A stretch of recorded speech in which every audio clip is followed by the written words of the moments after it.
Hi guys, आज हम एक न्यूमेरिकल सॉल्व करने वाले हैं जो कि एग्ज़ाम में आया हुआ है। तो उसके लिए जो थ्योरी चाहिए पहले मैं वो उससे स्टार्ट कर रही हूँ। तो पहले हम थर्मल रेजिस्टेंस के कॉन्सेप्ट सॉल्व करते हैं स्टार्ट। तो पहले मैं thermal resistance of infinite slab से स्टार्ट कर रही हूँ। पहले एक स्लैब ले लिया है हमने, उसका टेम्परेचर इस एंड में T1 है और इस एंड में T2 है। उसका हीट जो है वो Q उस पर फ्लो हो रहा है, K उसका थर्मल कंडक्टिविटी और एरिया उसका हमने A से रिप्रेजेंट किया है।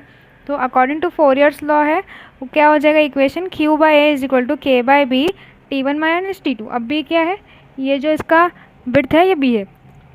अभी अगर इसको हम आगे फर्दर सिंप्लीफाई करेंगे, Q/A को एज इट इज़ लिखेंगे is equal to K/B T1 minus T2।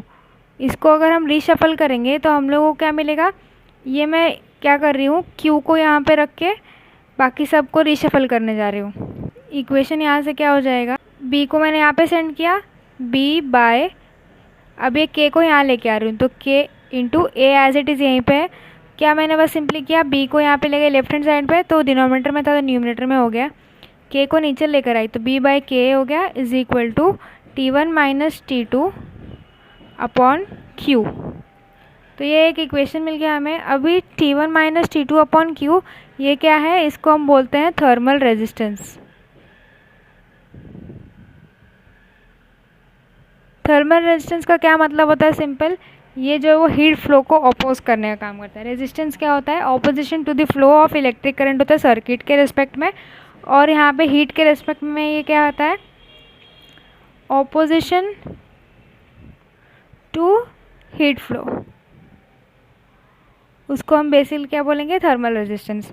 तो हमें थर्मल रेजिस्टेंस पता चल गया है T1 minus T2 upon Q, इसको हम थर्मल रेजिस्टेंस बोलते हैं। और इसको हम एक शॉर्ट टर्म से भी डिनोट करते हैं, यहाँ पे रेजिस्टेंस को तो R से डिनोट करते हैं और थर्मल है इसलिए यहाँ पे RTH। तो RTH हमारा क्या हो गया, thermal resistance for infinite slab के लिए हो गया। कभी कभी क्या होता है, अभी मैंने सिर्फ एक स्लैब के लिए लिया है लेकिन बाहर भी हमारा कन्वेक्शन हो रहा होता है, तो उसके लिए थर्मल रेजिस्टेंस क्या होगा वो हम देख लेते हैं। सपोज अब ये सेम इनफाइनाइट स्लैब है, यहाँ पे मेरा आगे जो बाहर क्या हो रहा है, थर्मल कंडक्टिविटी जो है वो H ले लिया मैंने कन्वेक्शन के लिए। तो मेरा इक्वेशन क्या टर्न हो जाएगा, अब यहाँ फोरियर्स लॉ एप्लीकेबल हुआ था, अब उसके टर्न में कन्वेक्शन के साइड में क्या हो जाएगा, Newton's law of cooling apply हो जाएगा। न्यूटन लॉ ऑफ कूलिंग का इक्वेशन क्या है, Q is equal to HA T1 minus T2।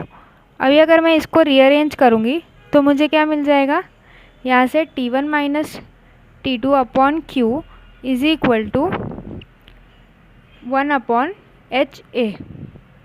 अब ये टर्म को मैं क्या बोलती हूँ, resistance, thermal resistance. But thermal resistance ये किसके लिए है, ये वाला थर्मल रेजिस्टेंस जो आ गया ये किसके लिए मैंने आपको बोला, ये जो है Newton's law of cooling apply हो गया इसमें, और ये किसके लिए, कन्वेक्शन के लिए हो गया। तो ये हमें बेसिकली रिक्वायर्ड था इतना थ्योरी, तो अभी हमने ये समझ लिया। अब हम क्वेश्चन की तरफ चलते हैं। तो हम ये December 14 का क्वेश्चन लेते हैं, इसे स्टार्ट करते हैं। तो क्वेश्चन रीड करते हैं, पहले क्वेश्चन रीड करना। Rectangular slab K is equal to something something, ये आपको दिया थर्मल कंडक्टिविटी ऑफ थिकनेस इतना एंड इनसाइड टेम्परेचर ऑफ इतना is insulated by material of thickness, कुछ तो दिया है, वापस उसका K दिया है। The ambient air is 28 degree Celsius and the outside convective heat transfer is इतना दिया है 15। Determine the steady state heat transfer per unit surface and the temperature of outside surface of the slab and the insulation। अब आपको question पकड़ के कुछ समझ में नहीं आया, समझ लीजिए। तो पहले क्या करेंगे, पहले हम सबको जो जो इन्फॉर्मेशन दिया है उसको एक लॉजिकल टर्म्स में पुट करना स्टार्ट करेंगे। तो पहले सबसे पहले हम एक डायग्राम ड्रॉ करके ले लेंगे ताकि हमें जो भी स्कैटर्ड इन्फॉर्मेशन है वो एक प्रेजेंटेड वे में दिखे और आगे हम कुछ सोच पाएँ करने के लिए। तो मैंने पहले एक डायग्राम ले लिया। अब एक स्लैब है रेक्टेंगुलर, तो मैं ऑब्वियसली सर्कल तो बनाऊंगी नहीं यहाँ पे, इसलिए मैंने एक रेक्टेंगुलर स्लैब से स्टार्ट किया बनाना। अब रेक्टेंगुलर स्लैब में क्या दिया है हमें, K दिया है, उसका इज इक्वल टू 10 वाट पर मीटर स्क्वायर। तो मैं इसका K लिख देती हूँ यहाँ पे 10। अब सब तो लिखने, इसका यूनिट लिखने की ज़रूरत नहीं, सिर्फ हमारे अंडरस्टैंडिंग के लिए है। Of thickness 15 centimetre, inside temperature of 400 degree Celsius, is insulated by an material of thickness 10 centimetre. तो हम टेम्परेचर को बाद में देखते हैं, पहले एक डायग्राम तो बना लेते हैं। अब ये क्या बोल रहा है कि जो रेक्टेंगुलर स्लैब है उसको एक इंसुलेशन दिया गया है, तो मैंने पहले उसको एक इंसुलेशन दे दिया। यहाँ पे इंसुलेशन दे दिया उसको कितने का, 10 सेंटीमीटर थिकनेस का। तो थिकनेस क्या हो जाएगा उसका 10 सेंटीमीटर। और पहले वाले का थिकनेस कितना था, 15 सेंटीमीटर। ये मेरे को पता है प्रोपोर्शनेट नहीं है, बट आप प्रोपोर्शनेट समझ लेना है इसको और ड्रॉ आउट कर लेना। अभी इसका के दिया गया है मेरे को पहला रेक्टेंगुलर स्लैब का। अब इसमें क्या बोला आगे क्वेश्चन, अगर हम रीड करेंगे, inserted by material of thickness 10 centimetre, के इज इक्वल टू 30 वाट पर मीटर स्क्वायर। तो इससे हमको पता चलेगा कि हमको इसका K2 भी दिया गया है, ये K1 ले लेती हूँ मैं, इसका K2 भी दिया गया है क्वेश्चन में 30। अभी क्या बोला है, आगे चलते हैं। The ambient air is at 28 degree Celsius. Ambient का मतलब क्या होता है, सराउंडिंग टेम्परेचर। ये रेक्टेंगुलर स्लैब और इंसुलेशन के बाहर का जो टेम्परेचर है उसको हम एम्बियंट टेम्परेचर बोलेंगे। तो मैंने समझो इसको एक ले लिया, एम्बियंट टेम्परेचर टी ए कितना हो गया, 28 degree Celsius. And the outside convective heat transfer coefficient is 15। तो हीट कन्वेक्टिव कोएफिशिएंट को एच से हम रिप्रेजेंट करते हैं, वो हमें दे दिया है 15 वाट पर metre square kelvin. Determine the steady state heat transfer per unit area. मतलब हमको फाइंड आउट क्या करना है, क्यू फाइंड आउट करना है, छोटा क्यू बड़ा क्यू जो लिखना है लिखो। Surface area and the temperature of outside surface of the slab and the insulation. तो पहले मेरे को टेम्परेचर को नेमिंग देना पड़ेगा अगर कुछ फाइंड आउट करना है तो। हीट तो समझ गया कि हीट फाइंड करना है। अभी टेम्परेचर में मैं स्टार्ट करती हूँ, ये तो ये फर्स्ट एंड है यहाँ से, तो मेरा यहाँ पे टेम्परेचर जो है वो क्या होगा, T1 ले लेती हूँ मैं। यहाँ का टेम्परेचर उसको T2 ले लेती हूँ, और जो ये लाइन पर टेम्परेचर होगा उसको T3 ले लेती हूँ। तो इससे अब मैं एक बार वापस क्वेश्चन पढ़ूंगी तो मुझे इतना समझ में आ जाएगा। पहले तो यहाँ से गिव ये क्वेश्चन एरिया से कि the temperature of outside surface of the slab and the insulation. तो अब सरफेस ऑफ द स्लैब का आउटसाइड एरिया क्या है, T2, और जो इंसुलेशन के आउटसाइड एरिया क्या है, T3। एक बार फिर से मैं समझा देती हूँ। Temperature of outside surface of the slab बोला है, तो मतलब ये सरफेस है स्लैब का, उसका ये इनसाइड टेम्परेचर हो जाएगा। एक बार मैं लिख देती हूँ अगर आपको कन्फ्यूजन हो तो। ये इनसाइड टेम्परेचर हो जाएगा उसका, और ये वाला क्या है, आउटसाइड टेम्परेचर है। ये क्या है, स्लैब के बाहर का टेम्परेचर, ये इंसुलेशन के बाहर का टेम्परेचर है ये।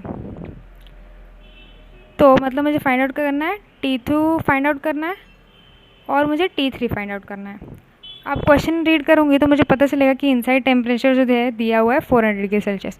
मतलब मेरे को T1 क्या दिया गया है, 400 डिग्री सेल्सियस। तो सबसे पहले T1 दिया गया है मुझे, T1 is equal to 400 degree Celsius. को केल्विन में कन्वर्ट करने के लिए क्या करना पड़ेगा मुझे, प्लस 273 डिग्री सेल्सियस करना पड़ेगा। इसका कुछ तो आंसर आएगा। अब मेरे को तो क्या दिया, टी एम्बियंट दिया गया है, उसका टेम्परेचर 28 डिग्री सेल्सियस, उसको भी मैं 28 प्लस 273 करूँगी तो कुछ तो आंसर आएगा, वो यहाँ पे हम लोग डाल देंगे। वो सब क्या कन्वर्ट हो जाएगा केल्विन। कुछ तो से अच्छा मैं सॉल्व भी कर देती हूँ इसको। तो ये 673 केल्विन, ये कितना हो जाएगा, 301 केल्विन। ठीक है। अभी जो मुझे बचा है यहाँ पे दिया गया है देखो 15। अब ये 15 क्या है, विड्थ है, तो विड्थ ले लेती हूँ मैं B1 is equal to 15 centimetre दिया गया है। उसको मैं अगर मीटर में कन्वर्ट करूँगी तो 15 इंटू 10⁻² मीटर हो जाएगा। अगर उसको और अगर आपके पास बहुत सारा समय बचा हो तो आप 0.15 अगर लिख सकते हैं, वरना डायरेक्टली कैल्शियम में यही डाल दो तो अच्छा है, क्योंकि ज़्यादा दिमाग लगाने जाएंगे तो हम गलत ही करते हैं हमेशा। अभी हम बढ़ते हैं B2 की तरफ। B2 क्या है, 10 सेंटीमीटर दिया गया है यहाँ से, हमने जो एग्जाम अच्छा खासा ड्रॉ करके ले लिया है। अब उसको 10 इंटू 10⁻² करेंगे तब मीटर आएगा। अगर आप ज़्यादा दिमाग लगाएंगे तो लिख सकते हैं पॉइंट में, लेकिन हमेशा गलत ही होता है, तो इसलिए मैं डायरेक्टली यही डालूंगी कैल्शियम में। ये तो कुछ लोगों के समाधान के लिए मैंने यहाँ पे डाल दिया है। अब एक बार फिर क्वेश्चन की तरफ चलते हैं, और अभी हम गिवन तो लिख लिया हमने, अब क्या फाइंड करना है एक बार फिर से देख लेते हैं। Determine the steady state heat transfer पर यूनिट सरफेस एरिया। तो कंफ्यूज नहीं होने के लिए यहाँ पे क्या करना है, हमको पर यूनिट एरिया फाइंड करना है, दैट इज़ Q/A फाइंड करना है, नॉट ओनली Q। तो अभी हम चलते हैं यहाँ पे Q/A क्या फाइंड करना है मुझे, हीट ट्रांसफ़र पर यूनिट एरिया। और इसके हिसाब से क्या होता है, Q/A is equal to K into T1 minus T2 upon B, ये हो जाता है। अभी मुझे क्या फाइंड आउट करना है, इसमें से Q/A फाइंड आउट करना है, तो मुझे उसके लिए पहले K/B T1 minus T2 find करना पड़ेगा। लेकिन जो हमने इक्वेशन देखा था वो क्या था, वो सिर्फ एक स्लैब के लिए था। अभी हमने देखा तो ये होल स्लैब के लिए था ये, बट यहाँ पे क्या है, एक स्लैब भी है और एक इंसुलेशन भी है, बट मुझे फाइंड करना Q तो यहाँ दोनों से सेम ही जाने वाला है, तो इसलिए मैं पूरा होल स्लैब कंसिडर करूँगी क्यू निकालते वक्त। बट हम ये भी देख सकते हैं, अगर मैं इसको पूरा होल कंसिडर करूँगी तो यहाँ पे 2K भी है, मतलब K1 K2 है, और यहाँ पे दोनों का विड्थ भी अलग है। तो मैं दोनों को कैसे कंबाइन करूँगी वो देखना थोड़ा इंटरेस्टिंग होगा। तो चलिए हम आगे बढ़ते हैं। तो सबसे पहले मैं क्या लिखूँगी कि इसका एक ऑल्टरनेटिव भी है RTH, जो भी हमने जिसके लिए इतना सब कुछ देखा था। RTH क्या होता है? T1 minus T2 upon Q। इतना तो पता है हमें। अब क्योंकि मुझे मालूम है, या अगर समझो आपको इक्वेशन याद नहीं हो, मुझे फिर से इधर से डिराइव करना हो, तो मैं इसको कैसे कर सकती हूँ? सबको वापस मुझे रीशफल करना पड़ेगा। तो मुझे क्या मिलेगा यहाँ पे?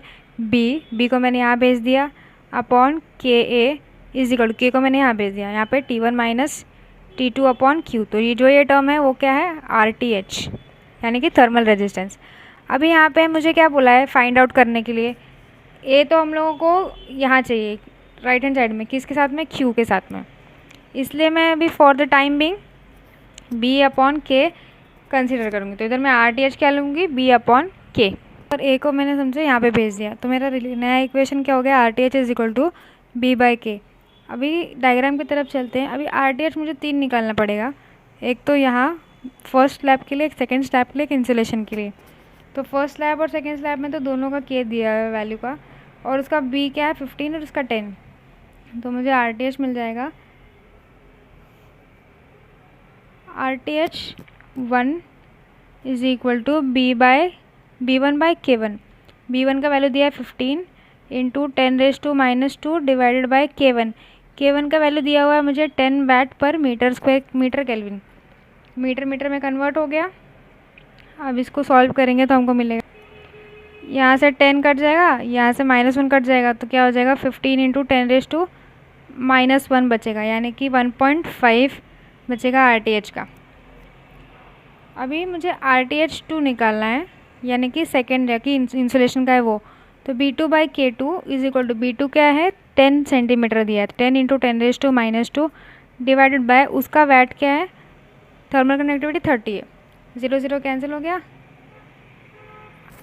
हम कैल्शियम डाल लेते हैं, तो 1/3 इंटू 10⁻² करेंगे तो आंसर हमको क्या मिलता है? 3.33 10⁻³ तो मैं यहाँ पे लिख लेती हूँ 3.33 इंटू 10⁻³ अब इसका यूनिट क्या होगा? अगर आपको कन्फ्यूजन है तो मैं वो भी एक बार बता देती हूँ। अब B क्या है? B मीटर में लिया है मैंने, और K कितना? थर्मल कंडक्टिविटी वैट पर मीटर केल्विन में है। तो अगर इसको हम रीअरेंज करेंगे तो डिवीजन में है तो मल्टीप्लिकेशन में चला जाएगा, metre into metre kelvin divide by watt, यानी metre square kelvin by watt आ जाएगा। तो अभी मैं इसको सोल्यूशन आगे हम सॉल्व करते हैं। अब थर्ड स्टेप क्या हो जाएगा इसमें? RTH3 निकालना, यानी जो एम्बियंट के साथ है। अब एम्बियंट में क्या आ जाता है? कन्वेक्शन। अभी हम देख सकते हैं यहाँ पे डायग्राम। अभी ये अगर स्लैब के बाहर निकल जाएगा तो उस वस्तु को थर्मल कंडक्टिविटी बचेगी नहीं, लेकिन जो H है कन्वेक्शन हो जाएगा यहाँ पे, क्योंकि स्लैब और एयर सरफेस के बीच में हो रहा है। तो यहाँ पे मैं उसको लिख लूँगी H1 अपॉन H। तब 1 डिवाइडेड बाय H की वैल्यू कितनी दी गई है क्वेश्चन में? 15 वाट पर मीटर स्क्वायर केल्विन। तो मैं यहाँ पे लिख लूँगी 1/15। तो मुझे इसका वैल्यू मिल चुका है। अभी हम इसको आगे फर्दर सॉल्व करते हैं। अब मैंने सबका RTH निकाल लिया, लेकिन मैंने इंडिविजुअली सबका RTH निकाल लिया, लेकिन मुझे अभी पूरे स्लैब का RTH चाहिए। तो वो क्या हो जाएगा? RTH इक्विवेलेंट क्या हो जाएगा? RTH1 plus RTH2 plus RTH3। अब मैंने सब वैल्यू पहले से कैलकुलेट करके रखा हुआ है, मैं इसमें से सब्स्टिट्यूट करूँगी। तो यहाँ पे क्या हो जाएगा? 15 इंटू 10⁻1 प्लस 3.33 इंटू 10⁻³ प्लस ये 1/15 है। 1/15 को भी हम आगे सिंप्लीफाई कर सकते हैं, उसको लिखेंगे 1 डिवाइडेड बाय 15। अब इस इक्वेशन को मैं वापस से रीअरेंज कर लूँगी। तो पहले मैं एज इट इज़ लिख लेती हूँ। इसको मैं एक काम करती हूँ, इक्वेशन नंबर 1 दे देती हूँ, क्योंकि हमारा बेस इक्वेशन है ये। अगर आपको कभी अंडरस्टैंडिंग के लिए दिक्कत पड़ी तो आप इसको रेफर कर सकते हैं। T1 minus T2 into A divided by Q is equal to RTH। ये इक्वेशन हुआ था। इसको मैं अगर रीअरेंज करूँगी, मुझे क्या चाहिए? बेसिकली Q बाई A चाहिए। तो मैं वापस क्या करूँगी? यहाँ पे Q भेज दूँगी राइट हैंड साइड में, इसको ले लूँगी नीचे। तो Q बाई A क्या हो जाएगा? T1 minus T2 upon RTH, वो भी इक्विवेलेंट वाला।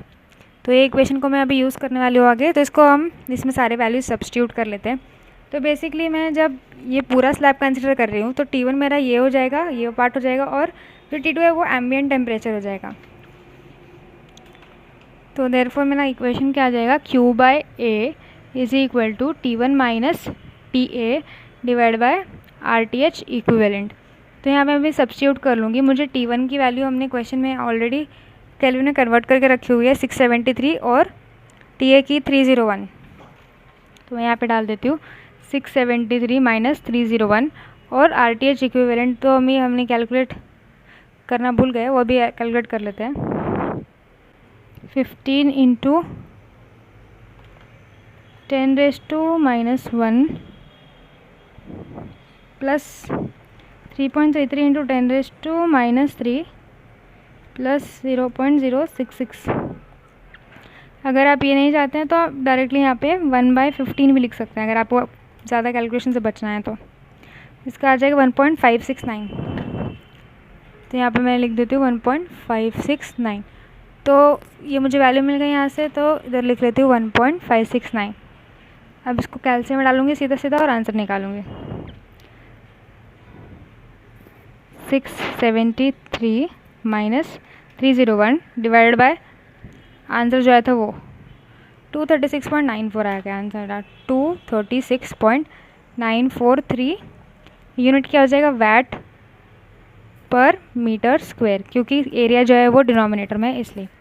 तो मैं इसको अच्छे से एक बार लिख देती हूँ। Q/A मेरे को क्या मिल गया, 236.943 वैट पर मीटर स्क्वायर। अभी हम क्वेश्चन की तरफ चलते हैं। क्वेश्चन में अभी दूसरा पार्ट क्या बोला है हम लोगों को, and determine the temperature of outside surface of the slab and the insulation. मतलब हम लोग को आगे क्या फाइंड करना है, T2 और T3 फाइंड करना है।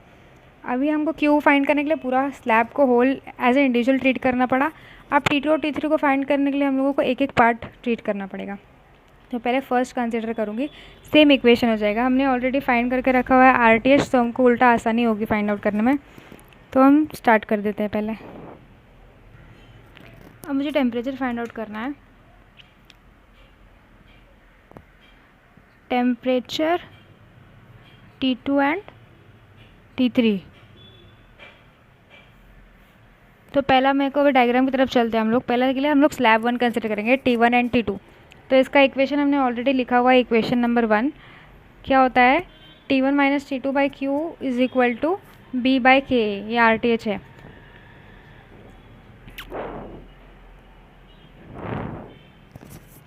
इसको सॉल्व करने के लिए हम डायरेक्टली ये वाला इक्वेशन यूज़ करेंगे, क्योंकि Q/A हमको ऑलरेडी मालूम है, K भी मालूम है, B भी मालूम है। हम लोगों को यहाँ से क्या मिल जाएगा, T2 मिल जाएगा। तो according to Fourier's law Q/A is equal to K/B T1 minus T2। अभी Q/A का हम वैल्यू सब्स्टिट्यूट कर लेते हैं यहाँ पे 236.943 इज इक्वल टू K। अभी K क्या है, फर्स्ट स्लैब का K क्या है 10 और उसका B क्या है 15। तो यहाँ पे लिख लेते हैं हम लोग 10 बाय, लेकिन 15 क्या है, मीटर में नहीं है, सेंटीमीटर में। तो हमने कन्वर्ट किया हुआ है ऑलरेडी, वो यूज़ करेंगे यहाँ पे। 15 इंटू 10⁻²। अब T1 दिया गया है 400 डिग्री सेल्सियस, बट उसको हमने केल्विन में कन्वर्ट किया हुआ है, तो मिला है 673 केल्विन। तो यहाँ पे 673 माइनस T2, हम लोगों को क्या फाइंड करना है, अब T2। इसको आप चाहें तो आगे सिंप्लीफाई कर सकते हैं, बट मैं डायरेक्टली इसको कैल्शियम में डाल दूँगी, क्योंकि मुझे बिल्कुल सॉल्व करना पसंद नहीं है। डायरेक्ट कैलकुलेटर तो मेहनत क्यों करना है हम लोगों को। तो मैं आपको बता देती हूँ कैसे डालना है। करो फिर से, मैं अपने पिछले एक वीडियो में बताया हुआ है कि कैल्शियम डायरेक्टली डाल के आंसर कैसे निकालना है, बट फिर भी एक बार फिर से बता देती हूँ। तो पहले लेते हैं हम लोग left hand side. Left hand side में क्या है, 236.943। अब क्या इक्वल टू भी हमें यहाँ पे डालना है। तो उसके लिए क्या करना पड़ेगा, अल्फ़ा, और आप देख सकते हैं कि कैल्शियम लिखा है, उसके ऊपर इक्वल टू बना है, तो मुझे अल्फ़ा और इक्वल टू प्रेस करना पड़ेगा। तब देखिए आप, ये इक्वल टू आ गया। उसके बाद क्या है, 10/15 इंटू 10⁻²। 10/15 इंटू 10⁻²। आगे चलते हैं। अभी क्या है यहाँ पे, इंटू 673 माइनस T2। तो इंटू 673 माइनस T2 भी क्या है, अननोन। तो मुझे यहाँ पे एक अननोन डालना पड़ेगा टर्म। वो क्या से लाऊंगी मैं, ये देख सकते हैं आप, ये x, ये ब्रैकेट के ऊपर वाला x लिखा है, तो इसके लिए भी मुझे अल्फ़ा और ये दबाना पड़ेगा। तो मुझे यहाँ पे x आ गया, ब्रैकेट डाला। अब क्या करना पड़ेगा, शिफ्ट और ये सॉल्व लिखा है, शिफ्ट और सॉल्व प्रेस करूँगी, इक्वल टू दबाऊँगी। अब आंसर आने का वेट करेंगे, तब तक हम ये छोटा इक्वेशन है इसका आंसर फटाफट आ गया। अगर बड़ा इक्वेशन होगा तो आपको शायद टाइम लग जाएगा। तो यहाँ पे T2 जो है मेरे को क्या मिल रहा है 669.44 केल्विन। तो यहाँ पे T2 is equal to 669.44 kelvin. T2 मिल गया। अब T3 एसिड निकालना है हम लोगों को। T3 के लिए क्या करना पड़ेगा, अभी ये इंसुलेशन वाला स्लैब कंसिडर करना पड़ेगा। तो उसमें टेम्परेचर क्या आ जाएगा T2 और T3, और जो K आएगा वो K2 आएगा और B2 आ जाएगा विड्थ। अब आगे बढ़ती हूँ मैं, सेम इक्वेशन आ जाएगा इसके लिए भी, Q/A for T3। Q/A is equal to K2/B2। यहाँ पे क्या आ जाएगा T2 माइनस T3। अब K2 का वैल्यू हमको क्वेश्चन में दिया गया है वो है 30, B2 है 10, लेकिन 10 सेंटीमीटर में है, वो भूलिएगा मत। तो यहाँ पे 30 डिवाइड बाई 10 इंटू 10⁻⁻²।